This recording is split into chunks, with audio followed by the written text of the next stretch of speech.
Okay, so like we're going on to our next topic, right? I think that this is a good place to start. We'll go into the NBA playoffs. Get a little NBA action going. So we can kind of go over like predictions and best matchups and stuff. But I think notable ones for at least best matchups and immediately like come into your brain, the Celtics and the Nets. I love that matchup. Great series. It's going to be such a good series, and I think I predicted that the Celtics would lose in 6 and the Nets would win, but I could easily see that going to 7. Yeah, And yeah, I agree.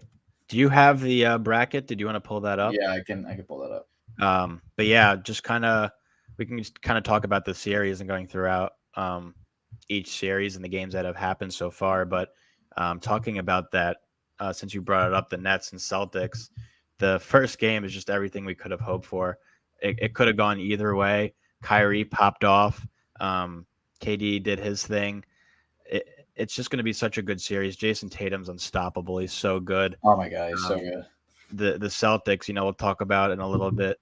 Marcus Smart winning Defensive Player of the Year, but their defense is just so talented, and they showed it on that last possession, shutting down two of the best scorers in the league, getting the ball out of Kyrie's hands. The Celtics fans getting in his head, him flipping them off and being fined $50K, which is like chump change for him. But they're gonna do the same thing tonight, just try to get in his head, and he has to do a good job of blocking that out, as all greats have to do.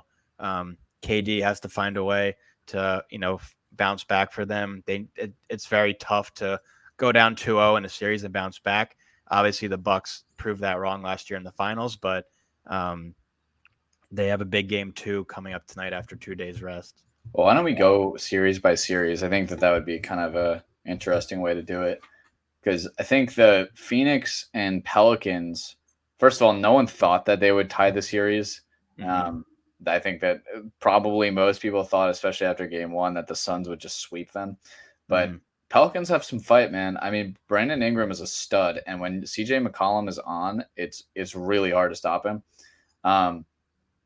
And without D-Book, that is where. So I just literally now got a report that the hamstring is believed to be mild, and Devin Booker isn't being ruled out for the opening series. That's really good for them.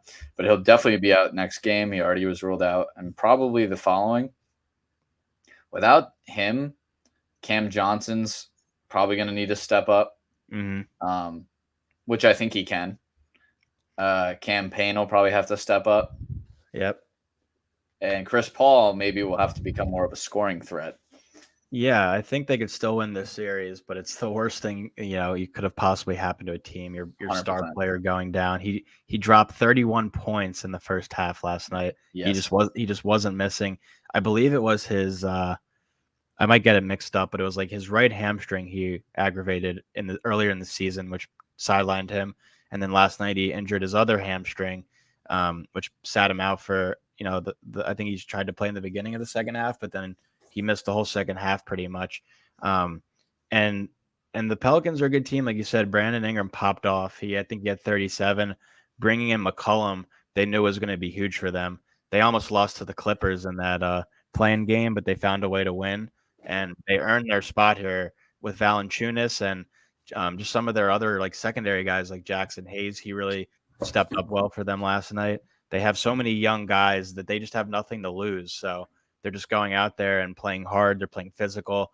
They're just trying to ball out. So the Suns have faced adversity this season, earlier in the season, without Devin Booker, without Chris Paul at times. So Chris Paul needs to be the veteran leader that he is, and they have a big game coming up, especially going into a tough atmosphere and heading to play the Pelicans. You gotta wonder like what this. First of all, let me just say, I mean, Monty Williams, Coach of the year. He's easily Coach of the Year, and that's why I also think that Monty Williams will be able to come up with a game plan. I mean, he had to kind of do it at halftime, but now that he's got a couple days, I think that he will come up with something, and I think they're going to play really well in this next game. The Pelicans are an interesting case. You got to wonder, like, what if Zion was available, right, and healthy? Like, I mean, that changes the entire game. But that's more like a what if. He's not going to come back this season at all. Yeah, I think it depends what happens with Booker, but I think the Suns just and who they are, they should be able to hold on even if this series goes 6 or 7 games somehow. Yeah, I I think the could see it Suns. going 6. Yeah, I could definitely see that. This one I thought was probably the coolest thing. And cool because Jalen Brunson dropped 41 points. Villanova guy. Villanova, future Nick, and you had the Knicks brass in in the stadium for the game, probably to try to whisper in Donovan Mitchell's ear, like, "Come to the Knicks, we'll give you your money." He single handedly won them game 2, and he played very well. They are so, it really opens your eyes though. Like they don't have playmakers really outside of Brunson and Luca. Like they had Maxi Kleber who had what 8 threes, 7 threes. Mm-hmm. But you're not going to get that every game. Yeah, and I think without Luca, it's been huge. And they're pretty optimistic he'll play in Game 3, I believe. And it's not gonna be easy. The Jazz, I don't love their team. They always fold in the playoffs, but Always. they're definitely pissed about losing that game. And I think they're gonna bounce back in Game 3 tomorrow night. They and the Nuggets always fold every year. It's like clockwork. Speaking of, Golden State has looked so good. Yeah, they've looked unstoppable. Jordan Poole has been Oh my god, unreal, and I almost never ever agree with Draymond Green, but he should be Jordan, most improved player. Jordan Poole should be in that discussion. It's just like Ja Morant's probably going to win it, and it's like weird that he's going to win it because it's like I feel like he's just as good as he was last year. But yeah, I don't see him improving. Like Poole was a G League player. Yeah, just because of his name, he'll win it. But Jordan Poole definitely is worthy of it, and Steph coming back, he dropped 30-some points the other night. And Clay has been awesome. Clay's been great, and without Jamal Murray, I don't think the Nuggets stood a chance. No, they could find a way to win maybe 1 or 2 games at home. I mean, they could find a way to win one of the 2 games at home, but the Warriors will win this series. Oh my god, yeah, Warriors are gonna. I think there's a shot the Warriors sweep them. I think they're so outmatched, especially when Steph gets going. Oh my god, it's just over. And then moving on, this is a really interesting series. The Grizzlies and the Timberwolves. I think the Grizzlies will still end up taking this, but the Timberwolves are giving them hell. Yeah, I think the series could go 7 games. Yeah, I do too, and I love Anthony Edwards and how much he's like taking in the moment. He's played so well. D'Angelo Russell stepped up. I mean, last night D'Angelo Russell and Cat, who are really two of their bigger scorers, didn't really do a whole lot. It was a must-win game in my opinion for the Grizzlies. They needed to win that game, and Ja put his foot down and he led the way for them. So that kudos to him for that. But it's going to be an entirely different atmosphere going into Minnesota, and I could easily see them splitting that 2 games as well, and then coming back to Memphis all knotted up at 2. Yeah, I could definitely see that as well. I think the Heat series, you would have thought that maybe there would be something, but the Heat are so deep. They are so talented. I think this is either going to 5 or they're sweeping them. I don't think the Hawks have a chance. Yeah, I think the Heat, their defense is just too good, and not very often, like last night, do you get 45 points out of Jimmy Butler. Oh my god! And him hitting threes. It was an interesting stat. He tied LeBron, I think, for games and as a Heat member of the Heat, scoring 40+ points in a playoff game. It was like the 3rd time he's done that in the 2 years he's been with the Heat. Wow. So is it 2? Is this his 2nd season with the Heat or 3rd? I think you're right. 3rd. I think it's no, because he was on the Sixers in 2019, so this would be his 3rd year, I believe, with the Heat. Yeah, you're right. But Yeah. But yeah, Anyway. anyways, they just have so much talent, and I just don't think the Hawks are a good team. You know, they got to the Eastern Conference Finals last year, but they've just found a way. They found a way to contain Trae Young, and when you do that, it's hard for the Hawks to win. So Yeah, I think I also if hate them. they might get lucky and snag a game, but if not, the Heat are going to be bringing out the brooms. Yeah, I totally agree. I think it's either a sweep or 5 games. And Um, speaking of brooms, I do like I I like think that's brooms. what happened. I like brooms a lot, and heading to the Sixers series, Game 3 in Toronto tonight. No Matisse Thybulle, but trying not to be biased here because I'm a big Sixers fan. But I think I'll tell you objectively. I think the Raptors are a very good team at home, and they're gonna bring the heat tonight. But I just don't think they have enough to match up with us. Tyrese Maxey has been playing out of his mind, and Yes. if Siakam and Van Fleet don't each score 30 points, then it's going to be another easy win for the Sixers, who won both games 1 and 2 by double-digit points. Yeah, I think without Scotty Barnes too, they are kind of running out of options. What I texted you separately and what I'll say right now is I never realized that. I mean, the Raptors really crazy stat that they're like number 2 in the league this year in offensive rebounds, but they don't have a player over 6'9".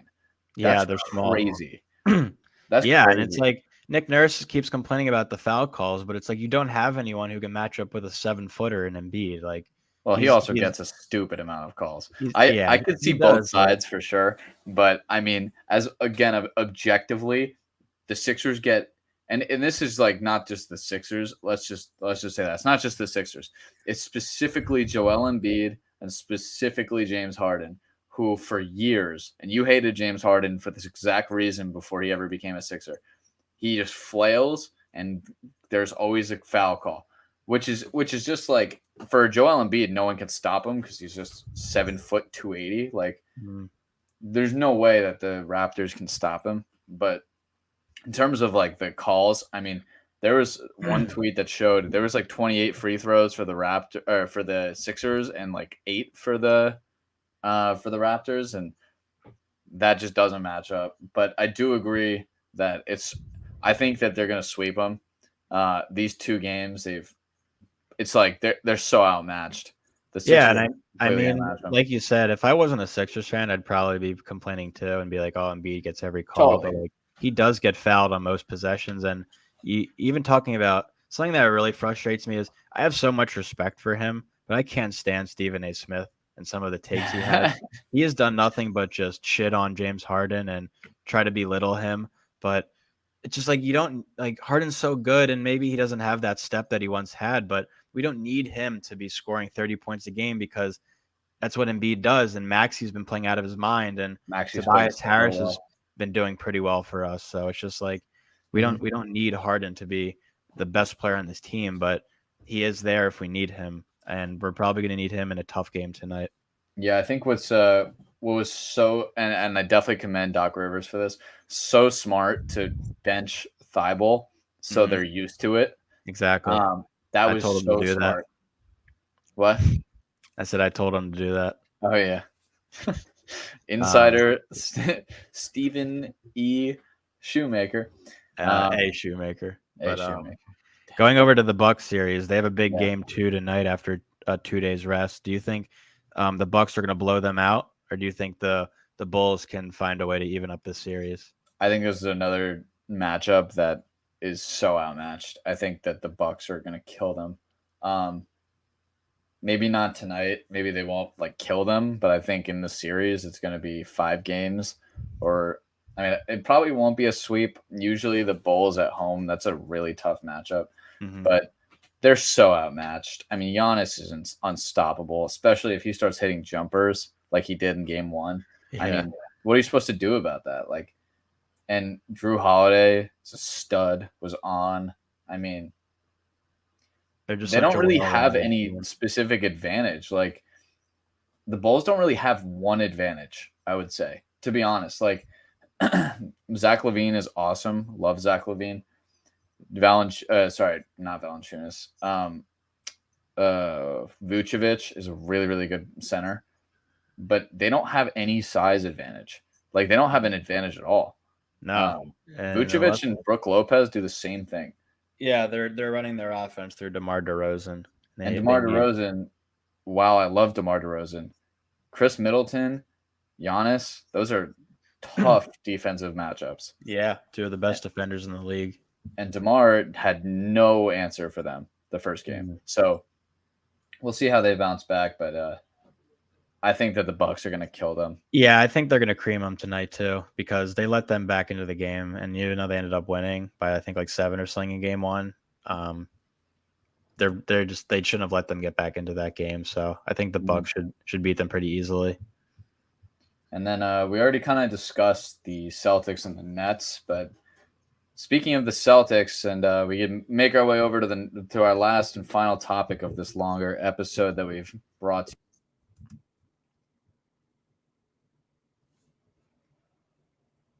Jay, I think you're muted. Can you hear me now? There you go. Welcome back. Okay. All right. Thank you. It was a short break. I feel great. What I was saying is something that I thought that was so cool about the Celtics organization is they brought in Gary Payton. And they brought in Gary Payton to give the award to Marcus Smart for Defensive Player of the Year. It's the first guard who's got it since 1996, which was Gary Payton. So I thought that was a pretty cool moment. What did you think about him winning over maybe guys like Mikal Bridges and Giannis is I feel like always on there, and then Rudy Gobert usually on there too. Yeah, I think Mikal Bridges could have easily won it as well, and what he's been able to do for the Suns this year and last year, and Marcus he did a nice thing and tweeted at even though he was upset he didn't win it, he congratulated Marcus Smart on winning it, and Marcus Smart replied back and said, your time's coming soon. Marcus Smart is a great defender. Don't always love him, but maybe just because he's on the Celtics, but he's a great defender, and Mikal Bridges was just as deserving, in my opinion. But it was pretty cool to see because Marcus Smart isn't a guard like Gary Payton was. Gary Payton just racked up the steals. They called him the glove for a reason. One of the great point guards in the NBA. But it was still pretty cool, and Marcus Smart was deserving of it, and he's got to back it up in a big game 2 tonight for the Celtics because I think the Nets are going to even up this series. Yeah, I thought it was something that was kind of interesting as I was watching I don't know what it was exactly. It was like a show that Marcus Smart was on. Maybe it was just like a talk show or whatever. And this is from years ago. And they were asking him like who's the hardest person you've ever had to defend? I'm sure you could guess. He said Kevin Durant. And he's like, how do you guard Kevin Durant? And he just goes, you pray.